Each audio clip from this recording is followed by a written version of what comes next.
Senhor da vida, permite que nos reunamos em Teu nome, nesta noite bendita de felicidade e esperança, para manifestar-te nossa gratidão imperecível. Não te rogamos, Senhor, vantagens e benefícios para nós outros, ricos que somos de Tua luz e misericórdia. Mas suplicamos ao Teu coração augusto, nos sejam concedidos os dons do equilíbrio e da equidade, para que saibamos distribuir nossa divina herança e não dissipemos em vão a glória de Tuas dádivas. Fortifica-nos a noção de harmonia para sermos cooperadores leais de Teus santos desígnios. Erguemo-nos do abismo do passado por Tua vontade vigilante, e aqui nos encontramos para servir-te. Entretanto, Pai, vergados ao peso das inclinações humanas, por nós cultivadas durante milênios, não prescindimos de Tua disciplina e de Tua força paternal. Dá-nos o clima sadio da libertação de nós mesmos.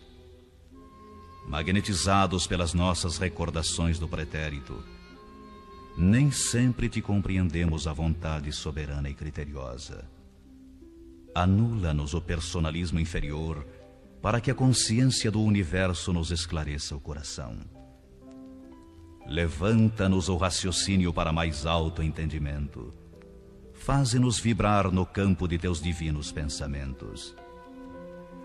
Puseste em nossa boca o verbo construtivo.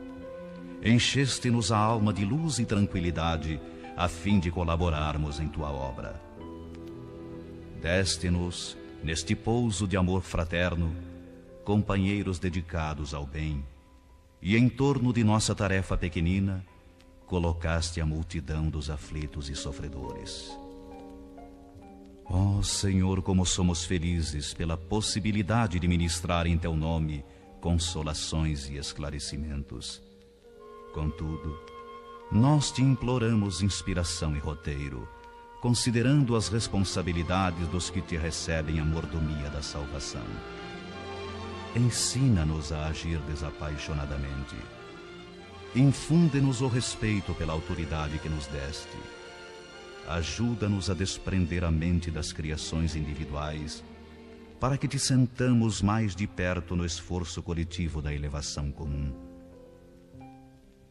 E toda vez que nossos atos traduzam interferência indébita do livre-arbítrio na execução de Tuas leis, repreende-nos severamente, para que não persistamos no desvio impensado. Somos Teus filhos frágeis e confiantes. Todas as Tuas resoluções a nosso respeito são excelentes e belas. Concede-nos, pois, bastante visão, de modo a enxergarmos nossa aventura em Teus desígnios, sejam quais forem. Somos servos humildes de Tua sabedoria gloriosa. Neste celeiro de paz consoladora, recebemos através de 1000 recursos diferentes a Tua presença indireta, com a qual são atendidos os que choram e padecem. Ó Pai compassivo, que felicidade maior que esta, a de espalhar com nosso Senhor Jesus Cristo as Tuas bênçãos redentoras e carinhosas. Que escola mais rica, além da que se localiza nesta casa, onde aprendemos jubilosos a exercer o dom sublime de dar, dilatando-nos a alegria, estimulando-nos a coragem, santificando-nos a esperança, Tu permites ainda, Senhor, que possamos atender ao coração interessado em lenir e confortar espíritos queridos que se perderam de nossa companhia no curso incessante do tempo. De alma voltada para a Tua magnanimidade, endereçamos-te reconhecimento sem termo. Sê louvado por todos os milênios dos milênios. Sê glorificado por todos os seres da criação. Teus servidores nesta casa de edificação agradecem-te as oportunidades preciosas de trabalho e esperam a continuidade de Tuas bênçãos. Que a Tua infinita luz seja refletida em todo o universo infinito. Assim seja.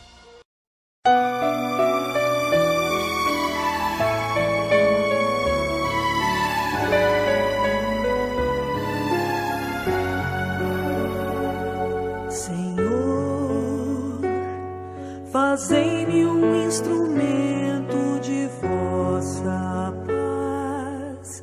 Onde houver ódio, que eu leve o amor. Onde houver ofensa, que eu leve o perdão.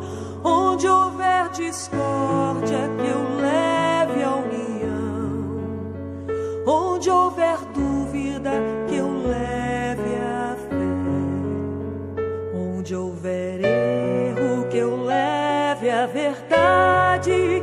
Onde houver desespero, que eu leve a esperança. Onde houver tristeza, que eu leve a alegria. Onde houver trevas, que eu leve a luz. Ó Mestre, fazei que eu procure mais consolar que ser consolado, compreender que ser compreendido, amar que ser amado, pois é dando que se recebe, é perdoando que se é perdoado, e é morrendo que se vive para a vida eterna.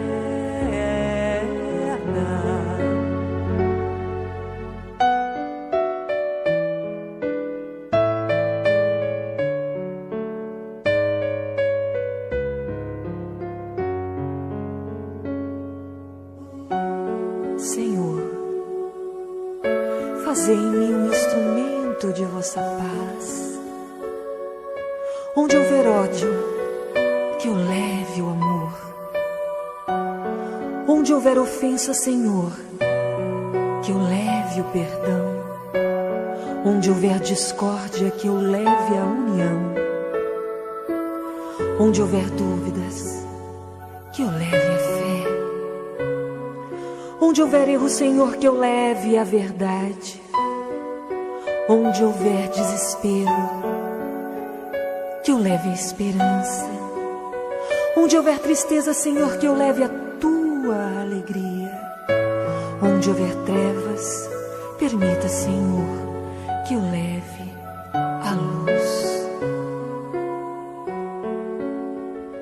Ó Mestre, fazei que eu procure mais consolar que ser consolado, compreender que ser compreendido, amar que ser amado, pois é dando que se recebe, é perdoando que se é perdoado, e é morrendo que se vive para a vida eterna.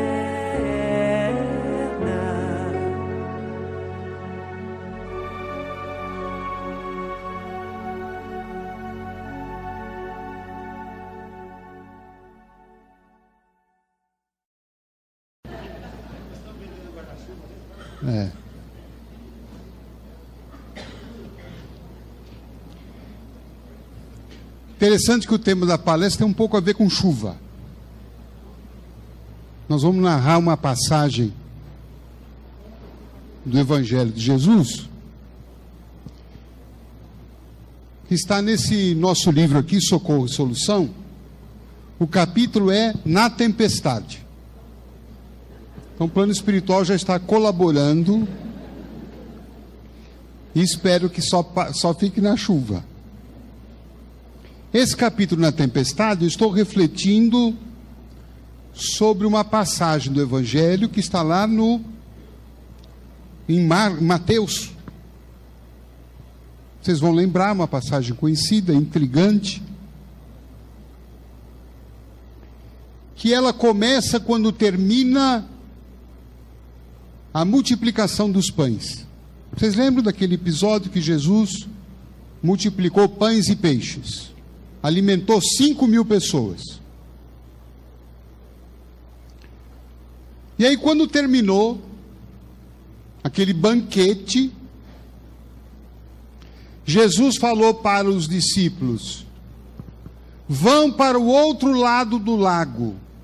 Era o lago de Genezaré, ou também chamado Mar da Galileia.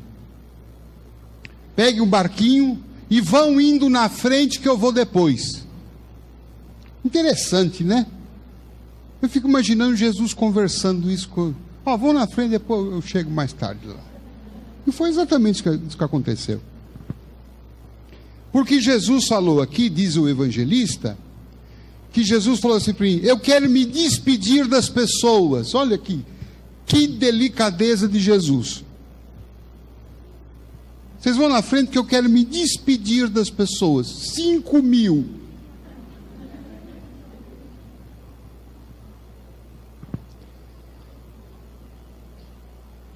E depois de despedi-las,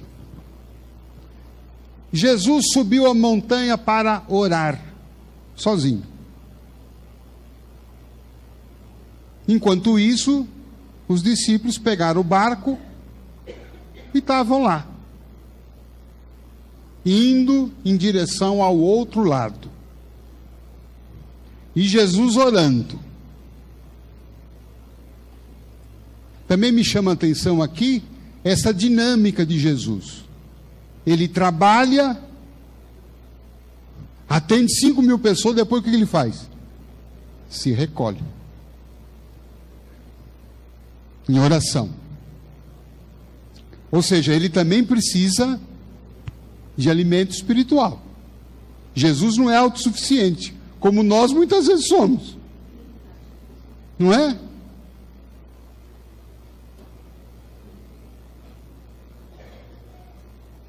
E ele então estava lá, orando, sozinho. Só que a determinada altura, isso já era noite, uma tempestade vem ali onde que estavam os discípulos. Ventos fortes, chuva intensa, e esses ventos movimentavam ondas. E os discípulos então começaram a ficar temerosos com o destino deles. O barco vai virar. Onde está Jesus? E onde que ele estava? Orando. Só que, em determinado momento, no auge daquele desespero, narra que o Evangelho, que nas últimas horas da noite, Jesus veio até os discípulos andando sobre o mar. Você imagine a cena. Ele vem surfando, andando sobre as águas. Os discípulos, quando olharam, diz assim, eles gritaram de medo, dizendo: é um fantasma. Interessante. Por que eles olharam para Jesus e chamaram ele de fantasma? Aí surgem duas teorias, duas possibilidades.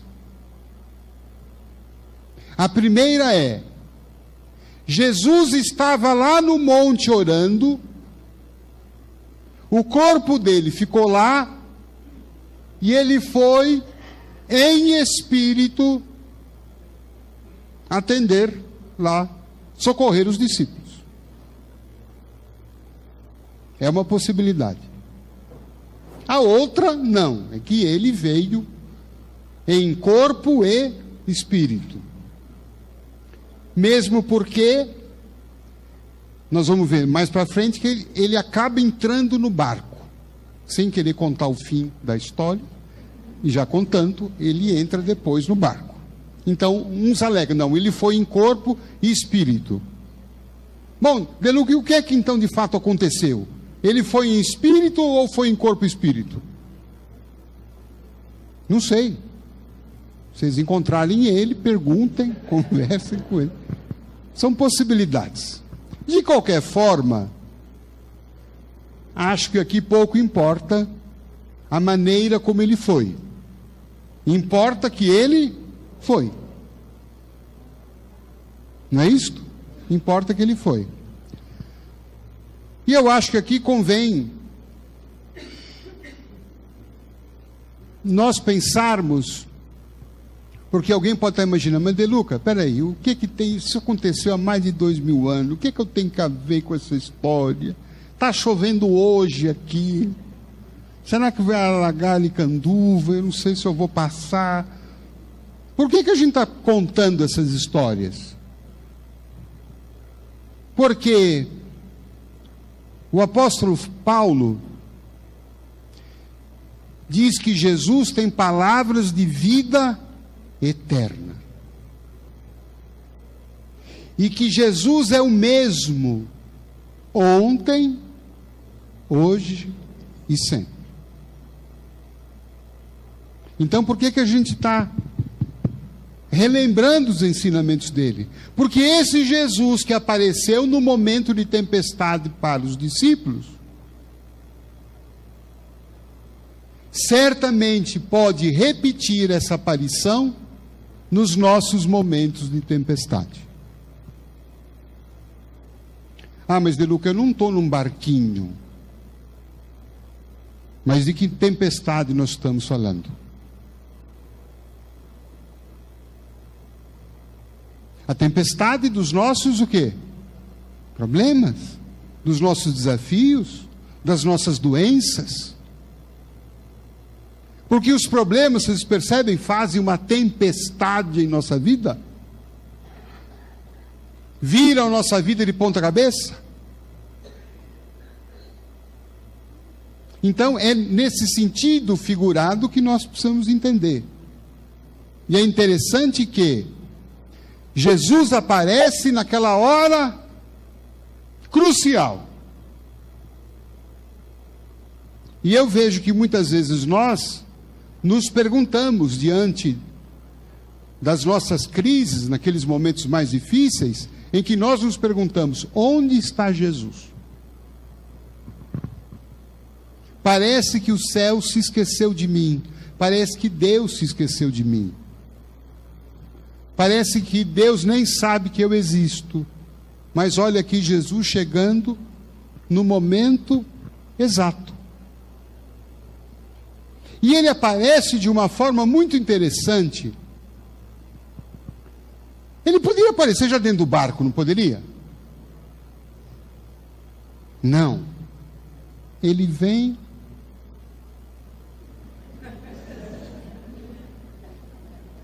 tranquilo, acho que tirando uma, com os discípulos dele, andando tranquilo. Eu fico pensando, por que que ele apareceu dessa maneira? O que que ele talvez quis dizer para os discípulos dele?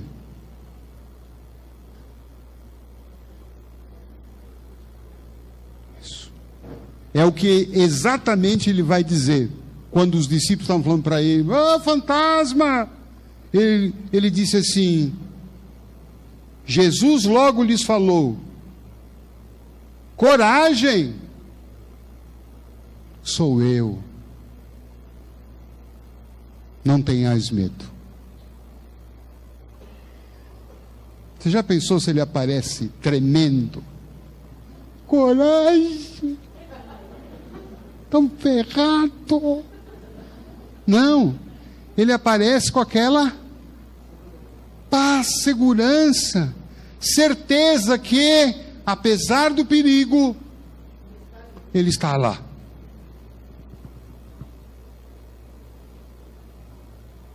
Fecha seus olhos agora e pense nesse problema que você está vivendo, que te trouxe hoje aqui, que o céu até está colaborando com essa chuva. Você está morrendo de medo, você está aflito, você está desesperado, você não está vendo saída, não está vendo caminho, você não está vendo alternativa. E eis que a voz de Jesus, a presença dele aqui, esse Senhor que tem palavras de vida eterna,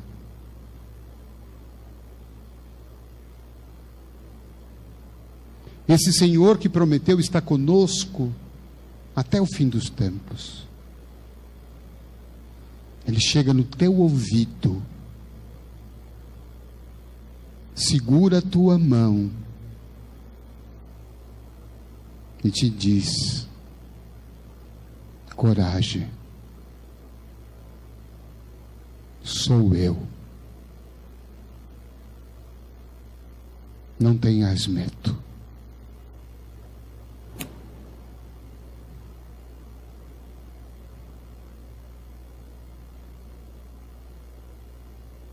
Não é forte isso? Escrevam isso no papel, esse versículo. Coragem, sou eu. Não tenhais medo. Imprima uma foto de Jesus. Escrevam isso. Põe na tua estante, na tua prateleira, na tua mesa de trabalho, no vidro do banheiro. E toda vez que você sentir que a tempestade veio forte, olhe. E mais do que repetir aquela palavra, sentir. Sentir. Porque esse Jesus que fez isto com aqueles amigos que estavam em perigo, certamente fará isso por nós. Mas, De Luca, e se 7 bilhões de pessoas ao mesmo tempo? Para onde que ele vai? Já pensou? E aqui eu vou fazer um parênteses para tentar explicar isto. Vou pegar um exemplo menor, Chico Xavier. As pessoas contam que quando estavam ao lado do Chico, o Chico conseguia ler o pensamento das pessoas. Pessoas que estavam na fila de autógrafos e que pensavam coisas, não falavam. Pensavam até coisas curiosas dele. Nossa, o Chico está gordo. Nossa, que peruca ridícula essa do Chico. Nossa, o Chico está parecendo um sapo hoje.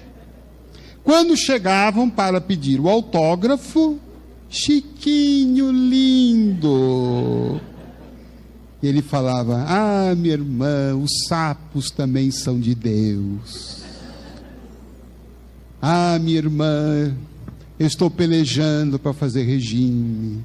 Para cada pessoa ele tinha uma resposta.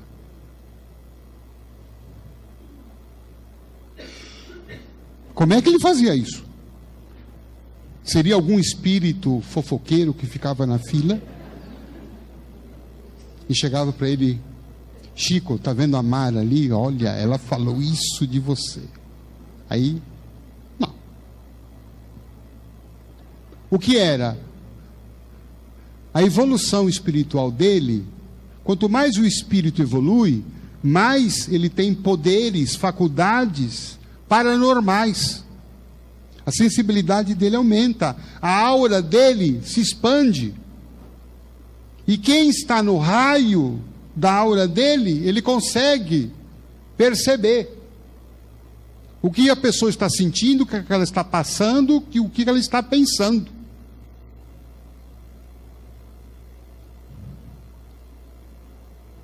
A NASA, interessada nos poderes mediúnicos do Chico, contam alguns amigos pessoais dele, esteve aqui no Brasil e fez pesquisas, fez testes para descobrir o campo áurico dele. Quanto media esse campo? Quanto será que mede o nosso? A nossa aura? Vocês acham? Meio metro. Vamos ver quem dá mais ou menos. Depende de cada um. Mas, em média, os habitantes aqui do plano terreno, reencarnados no Brasil, em São Paulo, Taquera, né? Vila Matilde, tem mais ou menos quanto? Vocês sabem, meio metro, 10 centímetros, 3 centímetros. Não tem mais algum otimista aí? O pessoal no fundão que é mais evoluído. 5 metros. Hoje vamos tomar passe com aquele irmão.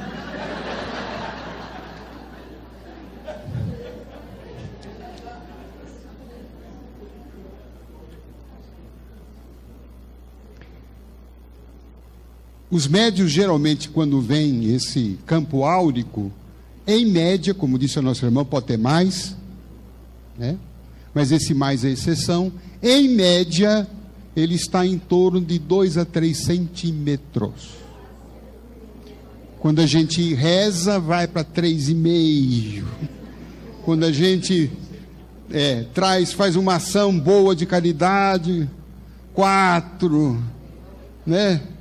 Depois, quando toma uma fechada, menos 2. Assim vai. Enfim, o Chico quanto que era? Nesses testes feitos pela NASA, eles teriam chegado ao resultado de em torno de 35 metros. Então, quem estava nessa faixa, ele, pegava todo mundo.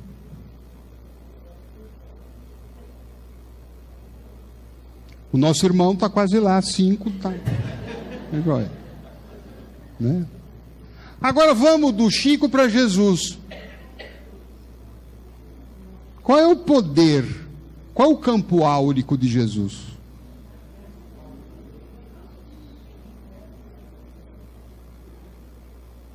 É do tamanho do planeta Terra. Por isso que na Bíblia está dito que Jesus tem poder sobre o céu e a terra. Vale dizer, não há um espaço, um campo, algum lugar do planeta que o campo espiritual dele não esteja presente. E que ele não seja capaz de perceber, de sentir tudo que nós sentimos quando apelamos, quando pedimos, quando estamos na sintonia dele.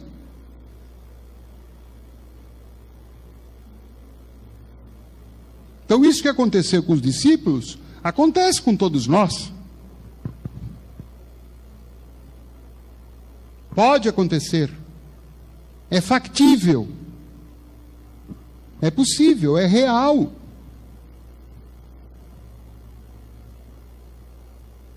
Então veja que ele aparece então, naquela forma, coragem sou eu estou aqui. E eu estou demonstrando uma confiança. Que eu quero passar essa confiança para você, para que você também tenha. Eu quero passar para você essa fé. Quando Pedro, que estava no barco, viu e reconheceu Jesus, ele ficou tão animado que ele fez um pedido a Jesus. Então Pedro lhe disse: Senhor, se és tu, manda-me ir ao teu encontro, caminhando sobre a água. Olha o que o Pedrão quis fazer. Falou, Senhor, já que é assim, eu também quero andar. E o que é que Jesus fala? Vem.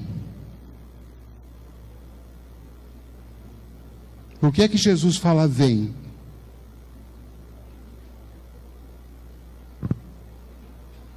Porque ele sabe que aquilo era possível ao Pedro. Se ele soubesse que Pedro não seria capaz, ele ia falar para o Pedro, fica aí. Concorda? Mas ele fala, vem. Veja a confiança. Veja o que ele está dizendo. Olha, esta minha paz, essa minha fé, essa minha confiança em Deus, vocês também podem ter. A ponto de dominar sobre as águas. A ponto de dominar a tempestade dos problemas. Não sou só eu que posso fazer isto. Vem. E o Pedro foi. O que aconteceu de... Pedro desceu do barco e começou a andar sobre a água em direção a Jesus. E começou a andar.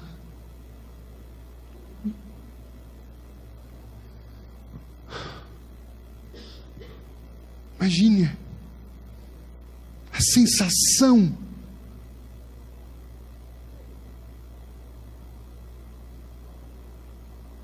Mas, sempre tem um mais, né? Mas todavia, porém, contudo, sentindo o vento, bateu um vento forte.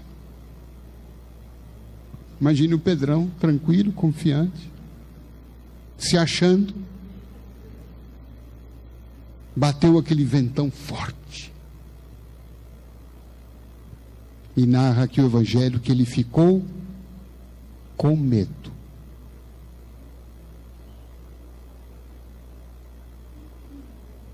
E aí, dá para imaginar, começou a afundar.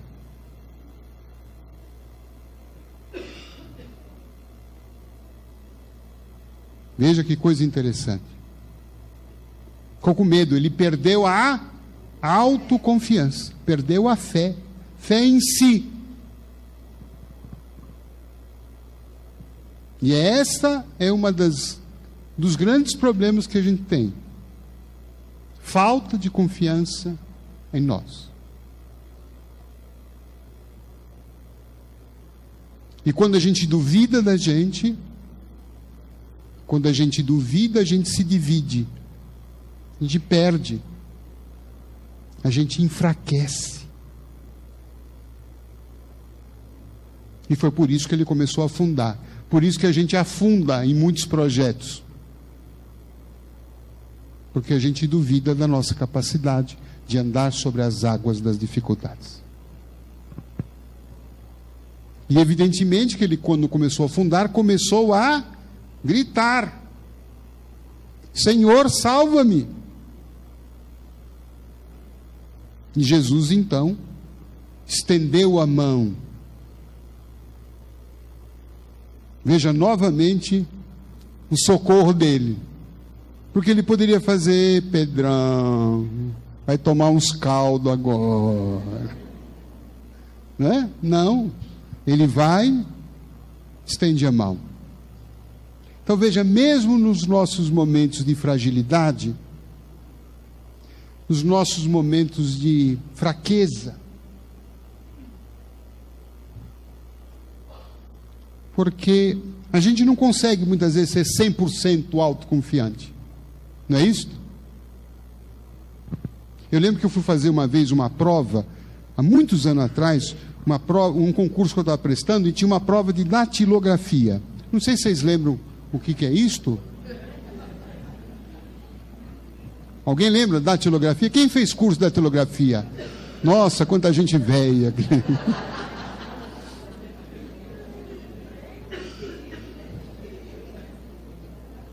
Não, IBM já é coisa mais nova. Eu sou do tempo da Olivetti. Hamilton. Não é isso? E aí entrei na sala, que era a prova de datilografia. Entrei cheio de confiança. Que eu tinha feito um curso. Veja, curso de datilografia. Tinha diploma. Meu primeiro diploma foi de datilografia. Você tem certificado também? Ah, não tem muito. Bom. Entrei na sala, tinham mais 30 candidatos, cada um com a sua máquina. E eu, que nem um Pedrão. Aí deram um texto que você tinha que datilografar. E tinha um tempo. Você tinha que terminar aquele texto naquele tempo. Tocou a campainha, era o início do tempo, eu comecei. Só que quando eu comecei, os outros 29 também começaram. Você imagine o barulho.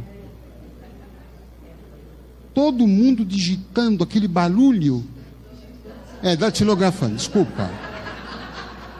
Eu já avancei no tempo. Né? Todo mundo datilografando. Aquelas coisas que você tinha que fazer uma força, né? Engraçado, só um parênteses do parênteses. Naquela época ninguém tinha problema de tendinite, né? Não é?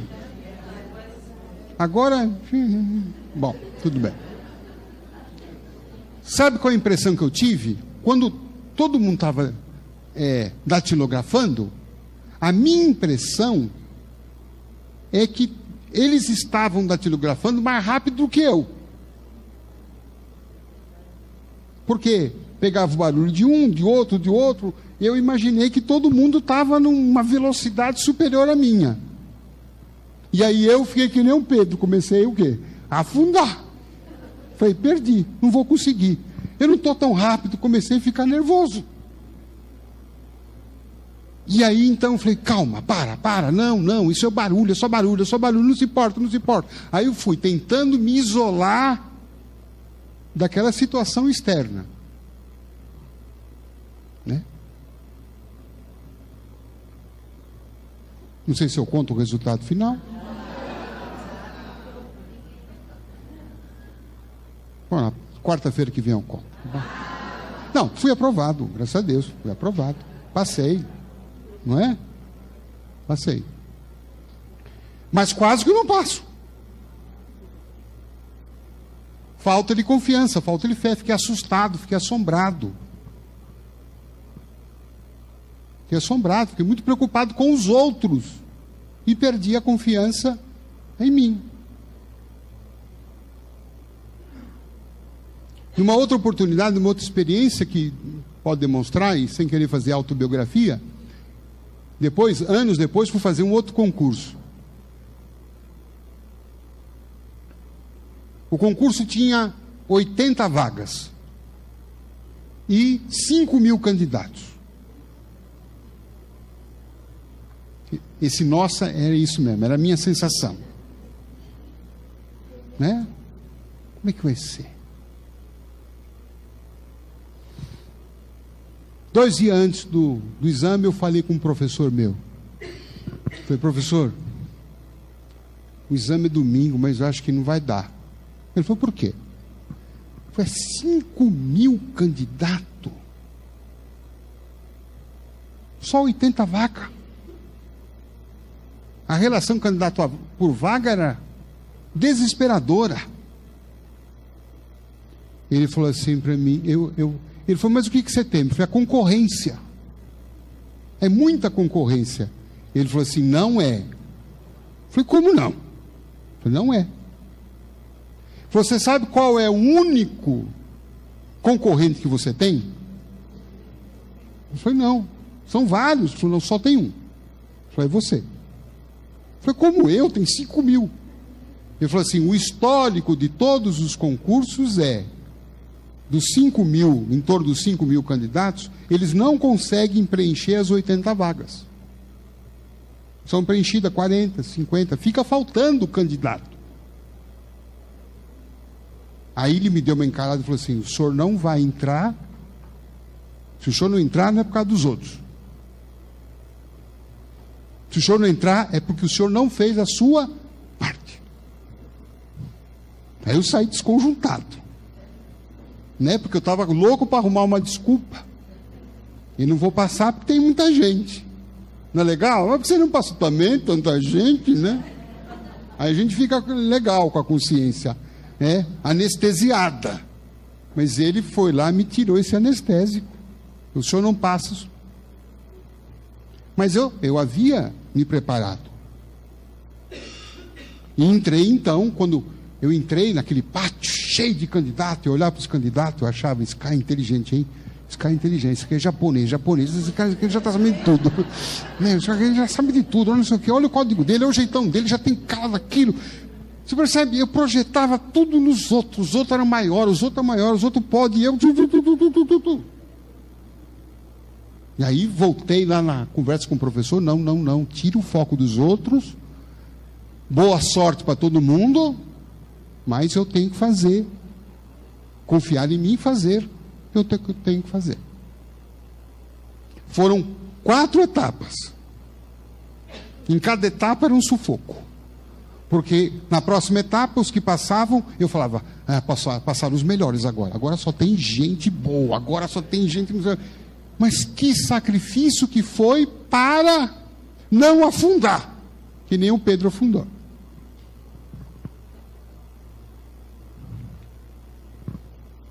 Tudo bem? Não, semana que vem eu só vou contar. Passei. E aí então, quando Jesus estendeu a mão para Pedro,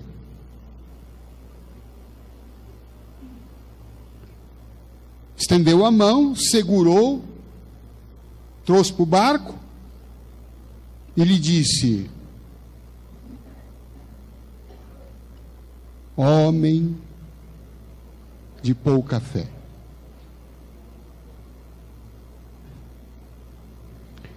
por que duvidaste? Pergunta que Jesus fez para Pedro. Anote isso também, essa pergunta de Jesus, para ler todo dia de manhã, quando você sair para o emprego, quando você for fazer um exame, quando você for fazer uma prova. Qualquer situação em que você tem que mostrar alguma coisa sua, lembre-te de Jesus perguntando o que ele perguntou para Pedro: por que duvidaste? Por que você está duvidando de você? Por que você não confia na tua capacidade, na tua força, na tua possibilidade? Porque a gente fala: Jesus é Jesus. Só que ele foi feito da mesma matéria que nós fomos feitos. Deus, quando fez Jesus, ele não colocou um fermento especial. Jesus foi concebido por Deus da mesma forma que cada um de nós foi. Então Jesus se tornou especial por quê? Porque ele acreditou nisso, colocou em prática, se esforçou e conquistou a sua evolução. Isso quer dizer que todos nós podemos fazer a mesma coisa. E quem falou isso não fui eu, foi ele. Quantas vezes ele repreendeu os discípulos dele, porque as pessoas traziam doentes, obsediados por os discípulos curarem, e eles não curavam. E aí traziam para Jesus: Jesus, eu levei lá para os teus discípulos, eles não conseguiram nada. E Jesus falava depois para eles: escuta, vocês, tudo o que eu faço vocês podem fazer, mas a base disso qual é? Primeira, confiança em si. Se a gente duvida da gente, a gente sabota.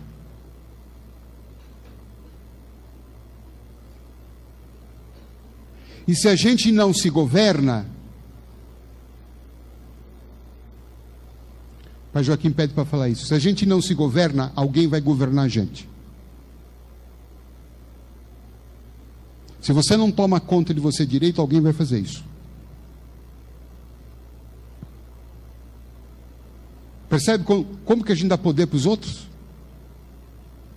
Como a gente se abandona? Nem precisa de inimigo, obsessor. Nós, muitas vezes, somos o pior obsessor de nós mesmos. Imagine a nossa mente, quantas tragédias a gente fica imaginando. Aconteceu um fato assim, a nossa cabeça já começa o quê? E agora?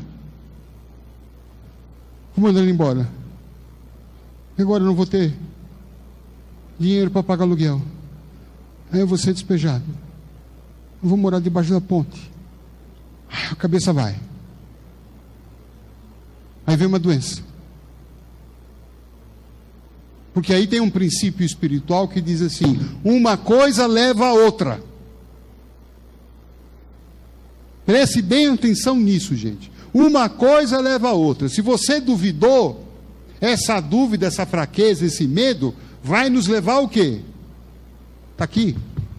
Afundar. Mas a confiança leva a gente o quê? A subir. Uma atitude negativa pode me levar a outra atitude negativa. Mas quando eu faço uma coisa boa por mim, alguma coisa boa vai acontecer.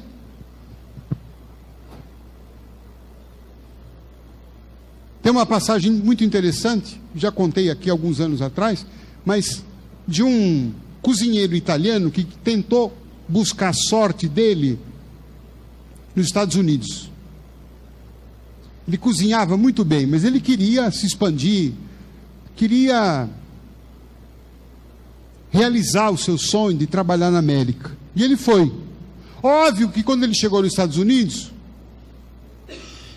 ele não podia chegar e falar assim: olha, eu sou um grande cozinheiro, tá? Eu quero um emprego de chefe. Ninguém deu emprego para ele, porque ninguém o quê? Conhecia. E aí, num dos restaurantes que ele bateu a porta para pedir emprego, o dono disse assim: o único emprego que eu tenho aqui é de faxineiro. Ele disse: eu aceito. E o senhor não sabe como eu vou deixar o seu restaurante um brinco. Ele começou como faxineiro.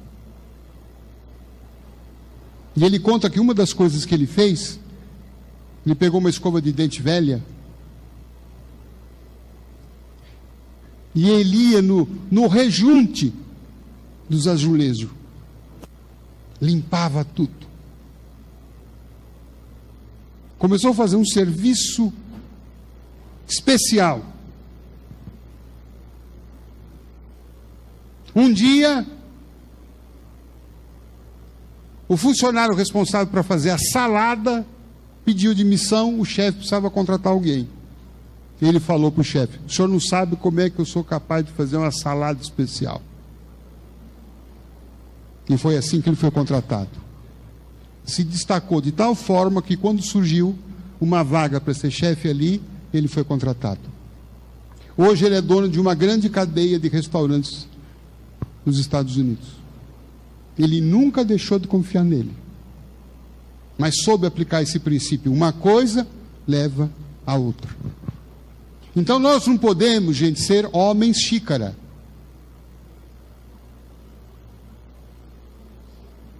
Homens de pouca fé. Horrível essa, né?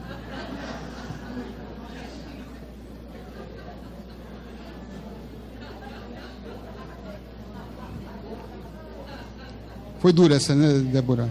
Você me perdoa? Você me perdoa, né? Quando vocês forem tomar xícara, cafezinho, vocês vão lembrar disso, tá? Então, assim que subiram no barco,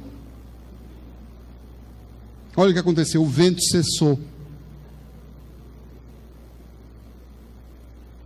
E os que estavam no barco se ajoelharam diante de Jesus, dizendo: verdadeiramente tu és o Filho de Deus.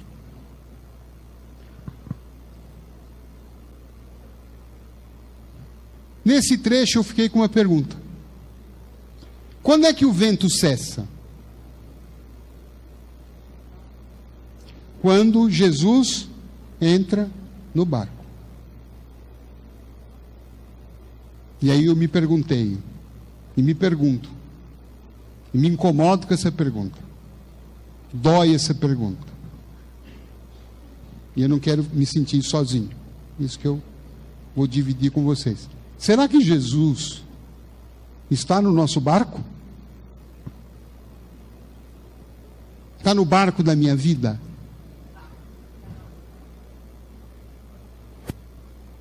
Vocês acham? Eu, a princípio, fui apressadinho como vocês, disse: sim, legal, claro. Aí eu perguntei: será?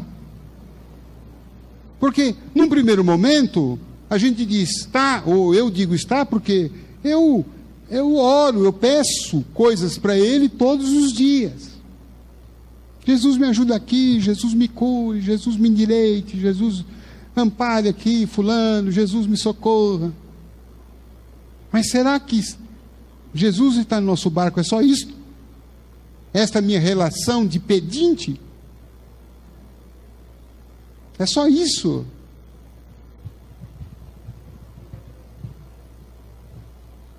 É de agradecimento? Sim, mas será que é só isso? Por exemplo, quando Jesus me pede para perdoar, eu sou uma pessoa que perdoa? Ou eu sou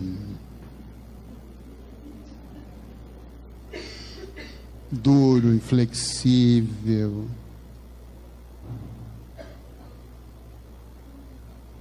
Se eu não perdoo, por exemplo, Jesus não está no meu barco.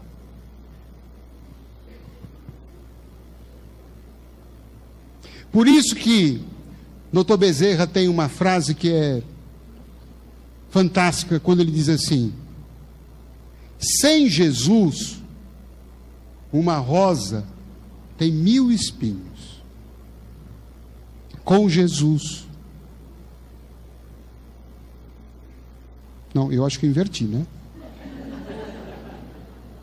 Sem Jesus, uma flor tem 1000 espinhos. Com Jesus, um espinho tem 1000 flores.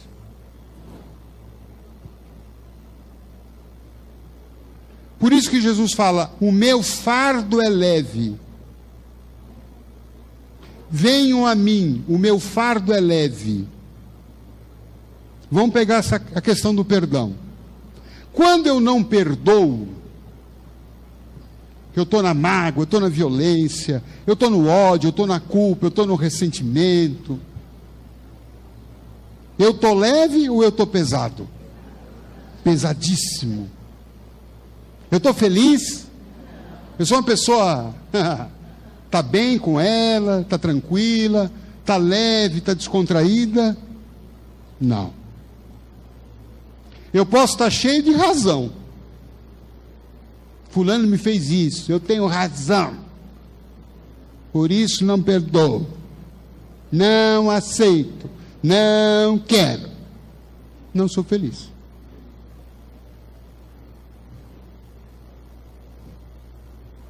Agora, quando eu perdoo, ele fez isso. Eu também dou as minhas. Eu também me engano, eu também tenho os meus momentos de fraqueza, de fragilidade. Deixa para lá. Já esqueci. Vamos em frente. Como é que eu me sinto? Em paz. Leve.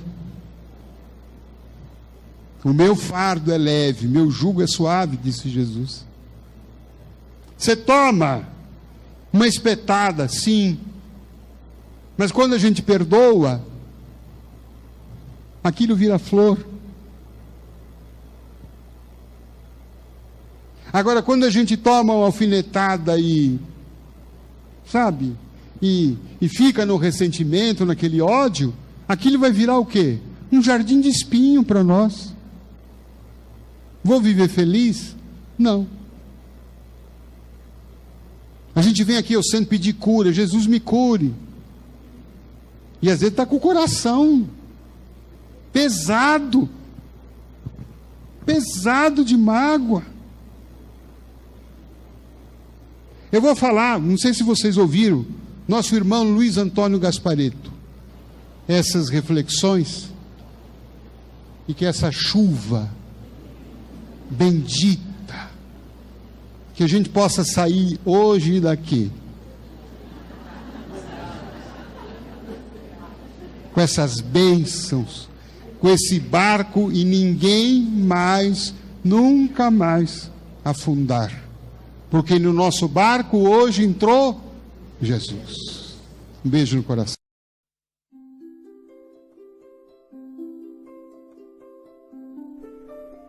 Passe virtual. Depois de iniciado o passe, não pense em mais nada. Mentalize sua casa, sua família e seus desejos. Usando a sala de passe virtual do Instituto André Luiz, esteja convicto de que realmente precisa tomar um passe. Não use a sala somente por curiosidade. Visitando a sala por visitar de maneira informal, deixará de usufruir dos seus benefícios quando dela necessitar realmente. Utilize a sala com gratidão e respeito, como faria num centro espírita material. Aconselhamos a utilização da sala apenas uma vez por semana, salvo em caso de grande necessidade. Em silêncio, evoque a proteção de Deus e de Jesus para o passe. Desejando, após a invocação, rogue também o concurso do seu anjo da guarda ou dos espíritos superiores com os quais tenha maior afinidade. Procure afastar de sua mente quaisquer pensamentos negativos. Respire fundo, pausadamente, com calma e confiança. Prepare-se para orar. Ore com Jesus. Pai nosso, que estás no céu, santificado seja o teu nome. Venha a nós o teu reino, e seja feita a tua vontade, assim na terra como no céu. O pão nosso de cada dia dá-nos hoje. Perdoa as nossas dívidas, assim como nós perdoamos os nossos devedores. Não nos deixeis cair em tentação, mas livrai-nos do mal. Porque teus são o reino, o poder e a glória para sempre. Assim seja. Vamos dar início ao passe. Como as folhas envelhecidas se desprendem das árvores, deixe os sentimentos que já não servem mais se soltarem de você suavemente, mas de forma inexorável. Pequenos pontos de sofrimento e que se chamam amargura, tristeza, raiva, decepção, se vão de sua mente um a um para não mais voltar. O vento da vida leva-os para longe sem que possam retornar e refazer o vínculo pernicioso. Pouco a pouco a árvore de suas emoções vai se esvaziando de negatividade até mostrar-se limpa e pronta para a renovação.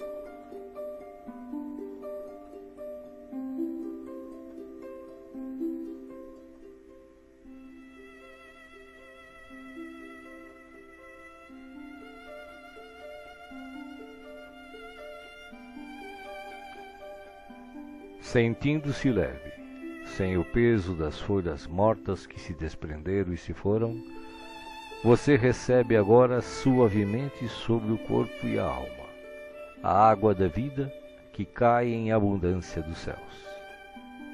Esta água limpa, higieniza, purifica, desobstrui e tonifica todas as células do seu ser. Nada fica fora da sua ação renovadora.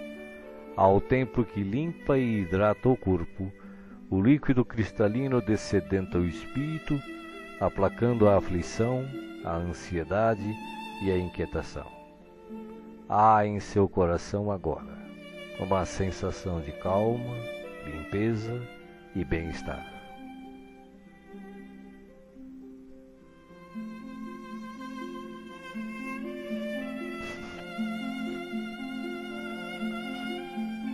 Um leve frio, e eis que o sol de Deus surge para aquecer e aconchegar.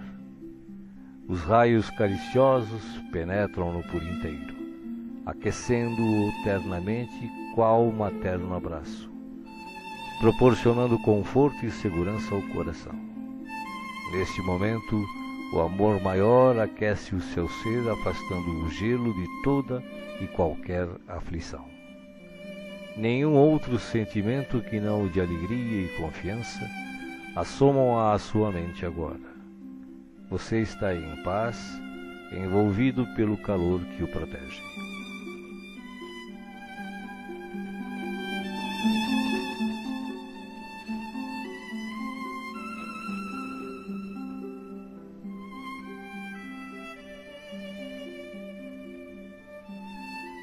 Do coração da vida, flores perfumadas para você.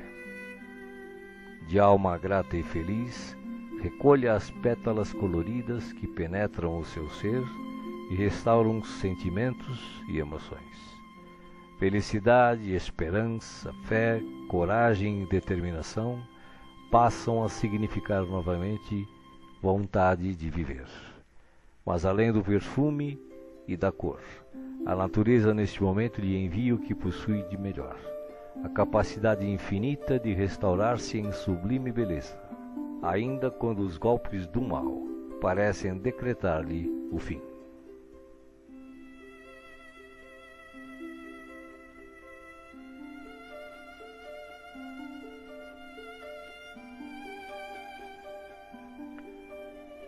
As mãos divinas estão repletas de luz.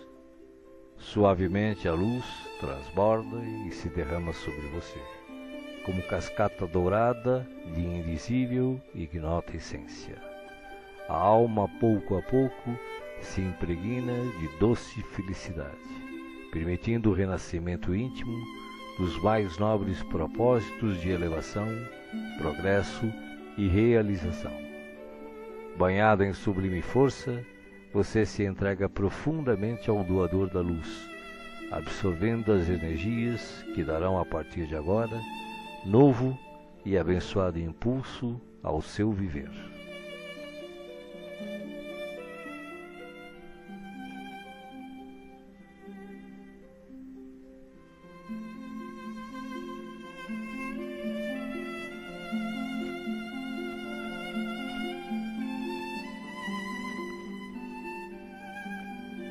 Sinta agora à sua volta a presença de Jesus, que te pergunta: me chamastes? Estou aqui. O que queres de mim hoje?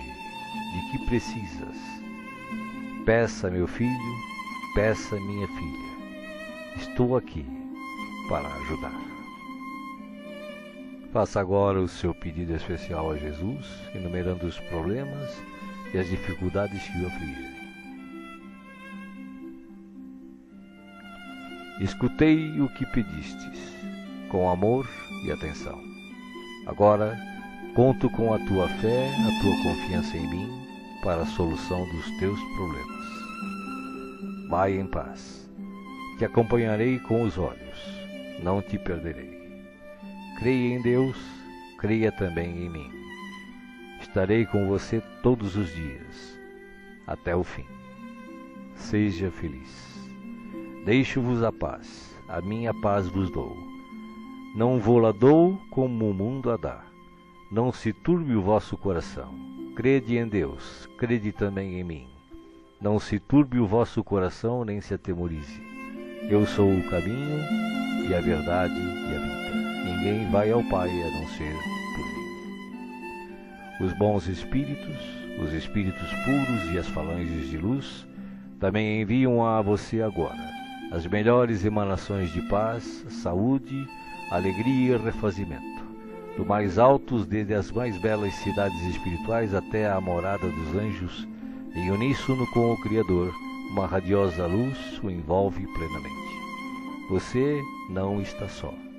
O universo inteiro pulsa o amor de que se constitui, e este amor quer tocá-lo agora, em toda a sua plenitude, para que os problemas, as dores, as enfermidades e as dificuldades em geral sejam afastadas em favor da sua paz e renovação. Você está recebendo vida em abundância. Guarde-a no coração.